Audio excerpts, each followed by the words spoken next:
জিব্রাইল বললেন, হুজুর, এই বিসমিল্লাহর আমল যারা করবে, সমস্ত ভালো কাজের আগে যারা বিসমিল্লাহ পড়বে, নবী গো, আল্লাহ পাক তাদেরকে এই নদীর পানি পান করাবেন।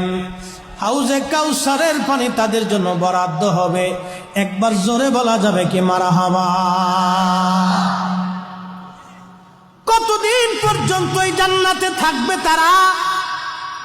কোরআন শরীফ সাক্ষী দিচ্ছে, আমার আল্লাহ পাক বলতেছেন, খালিদিনা ফিহা আবাদা।